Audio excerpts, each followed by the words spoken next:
give up on that little lie they call love.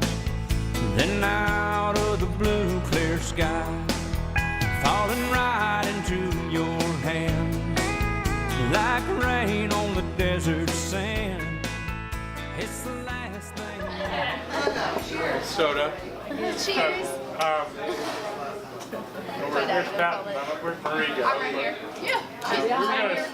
Typically we would do this later, but we might not be able to by the time we break and the food gets here. We're not be sober enough to do this. So I would like to say surprise the groom and wherever she is. She's right behind you. She's right behind you, baby. Right there. I might take some. Why is the bride holding a baby, Patton? And you got some explaining to do here. Okay, this is a surprise. I didn't know about this part.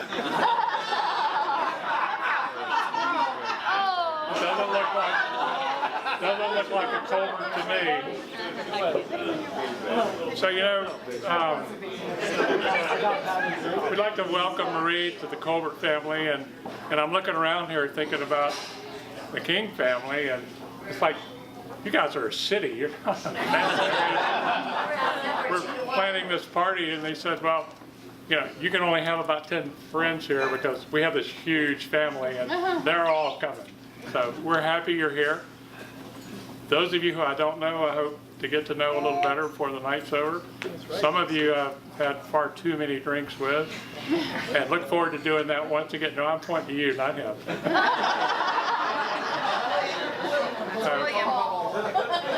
Anyway, thank you for welcoming us into your family or city, and we certainly welcome you all into ours. So, to the bride and groom, and to the bride's family, and our friends and family.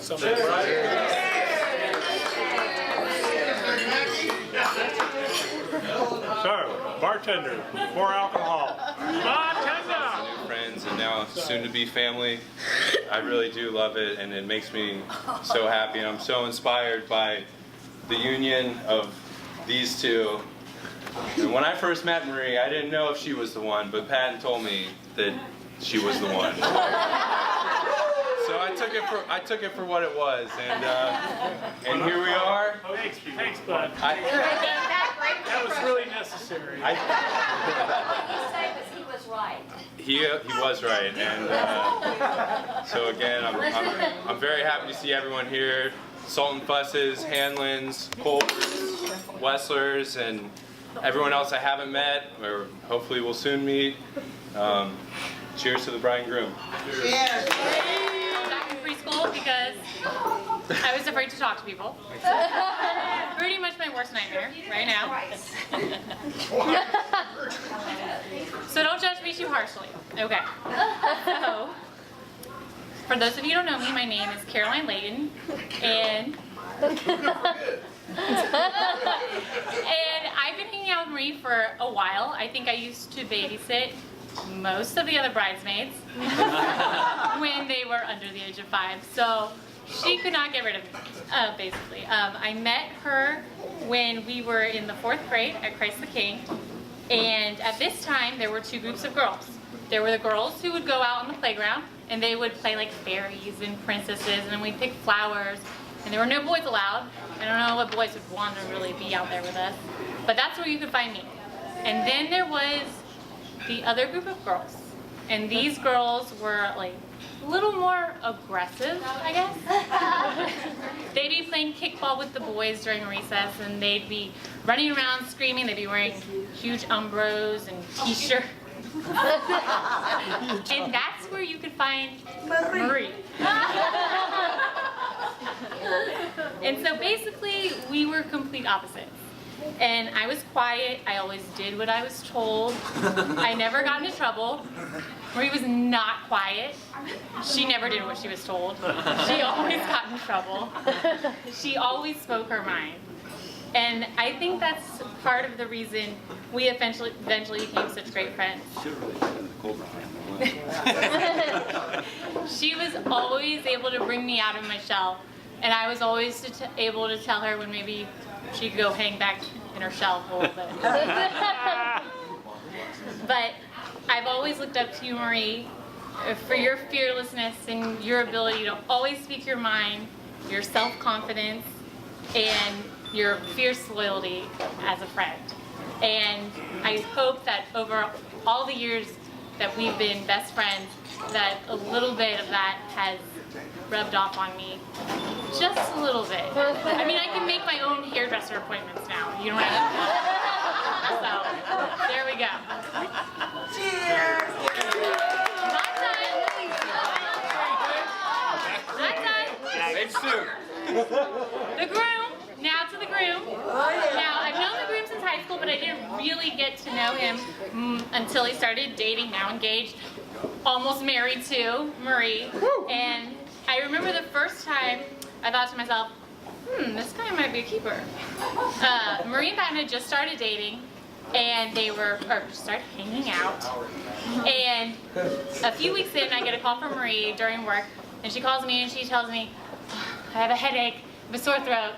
Oh my gosh, I don't feel well at all. I think I'm gonna die. Blah, blah, blah. I get these calls all the time. She's always there. And then later on that day, I think both Leah and I got this text message, and it was this picture of this Walgreens bag that was full of cough drops and medicines and everything you could imagine. And it was the text that goes, I think I like him. And it was Patton had left her this little bag of everything that she needed to get well on her front doorstep.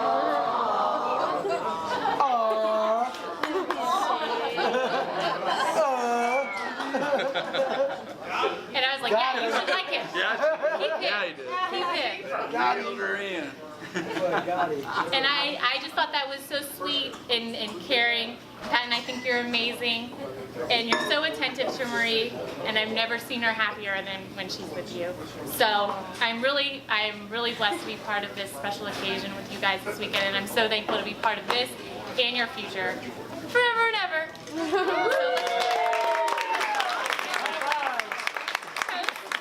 Marie and Patton. Now. We can all be crazy together. But just want to let Pat know, read my notices, please take, but you better take care of my sister. Everyone raise a glass in honor of this beautiful occasion. You want me to read all the notes you gave me to talk about? No?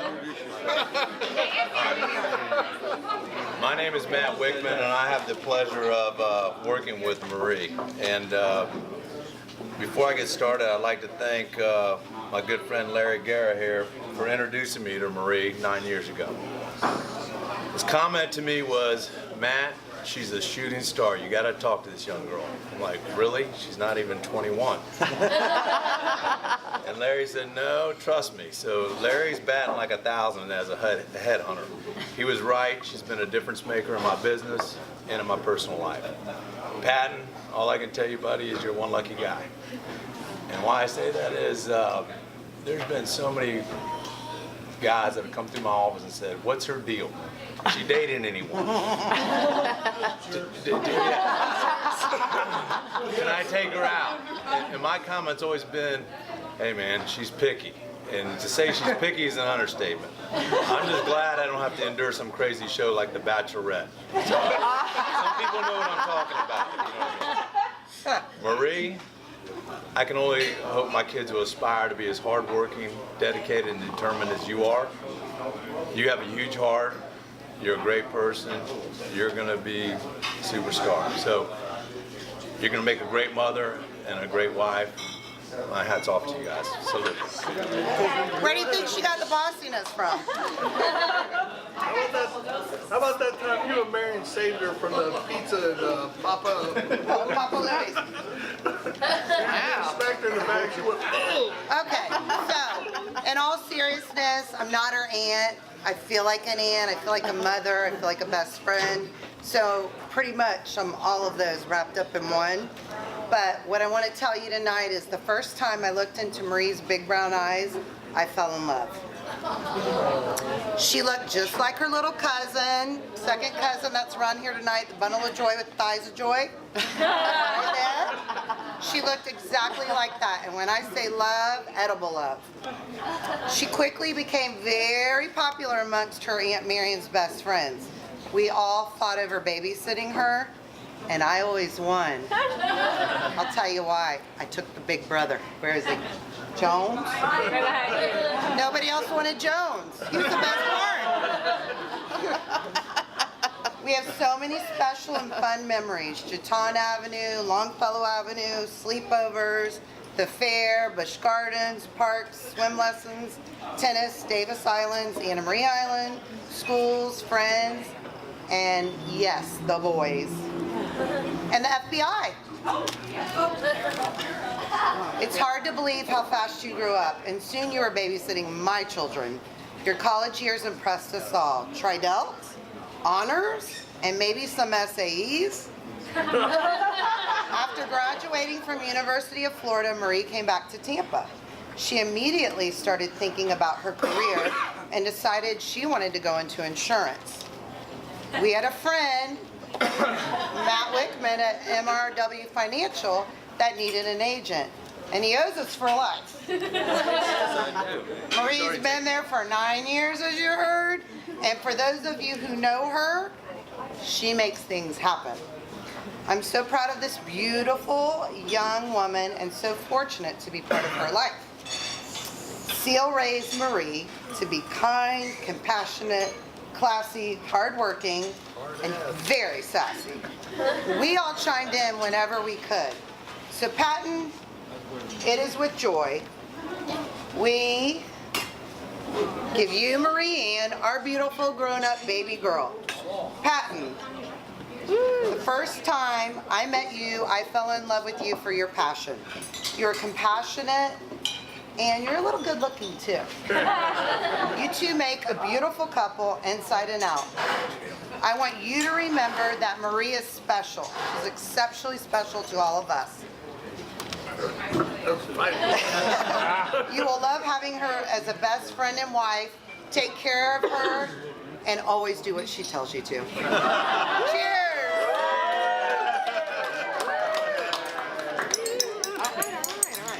I'm next. Okay, I'm the mean aunt that, wasn't very nice. It's called the Cinderella story. Once upon a time lived a little girl named Marie King, who eventually became known as Reese Girl on the Swing. She would play hard at Seabourn throughout the day, letting her cousin Ben have no say. Onto CKS she would roll, wearing those goofy knee-high socks. What a tool. Circus trips with Uncle Paul to see her special clown. Michelmeyer sure knew how to make her frown. Softball was her game until she learned tennis would bring her fame. Holy names became her high school route, making Uncle Marky constantly sign her out. USF and UF ended her schooling days. Now she could do what she may. Off to MRW Financial she would go, telling all her family members to buy life insurance. Yo. Our Reese girl is all grown up. We still have more. Now she can tell us to just shut up. My Cinderella found her Prince Charming. Thank goodness he doesn't do farming. New house, new car, new boat, and new man on her hand. Boy, Marie's life is diamonds in the sand. Mimi, you are like a sister to me. Some nights you even had to help me to see. Gotta buy life insurance already. What's that? You mean the world to my girls. If it wasn't for you, they wouldn't have the stinky pillow and late night twirls. Tomorrow when the clock strikes midnight, you will be Mrs. Patton Colbert, shining bright in the light. On February 19th, your ball will take place with much dancing and laughter, because your Prince Charming and you will live happily ever after. Oops, and Ladybug too.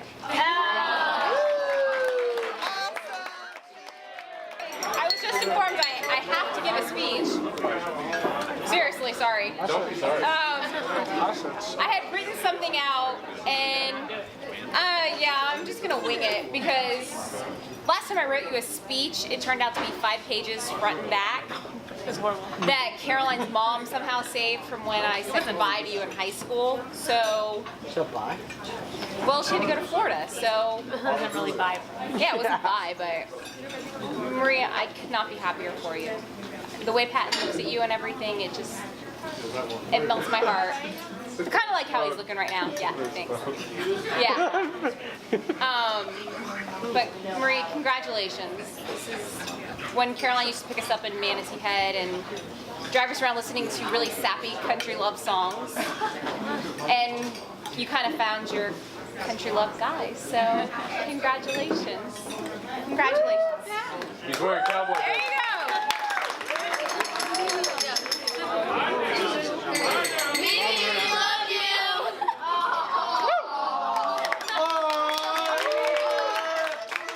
Oh, we love you too, me and Emily. I was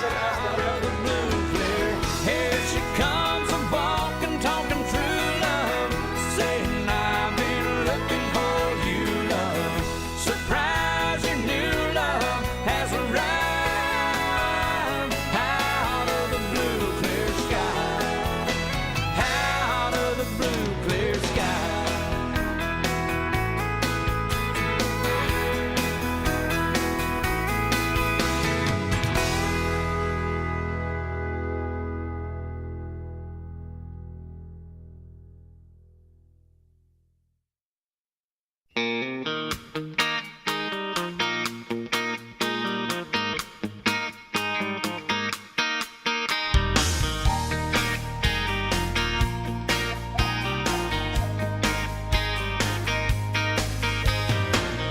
A little girl, a little small for her age, a little too slow for the field day race.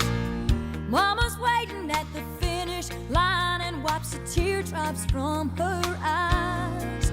She says, "You did just fine, honey, that's okay.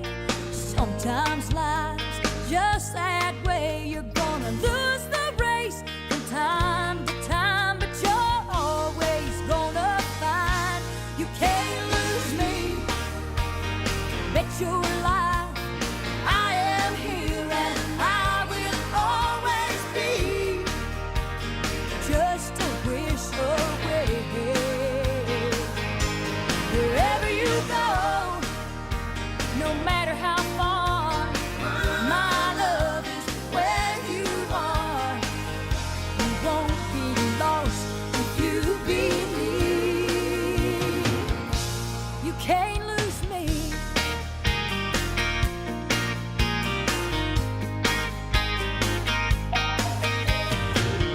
Mama used to say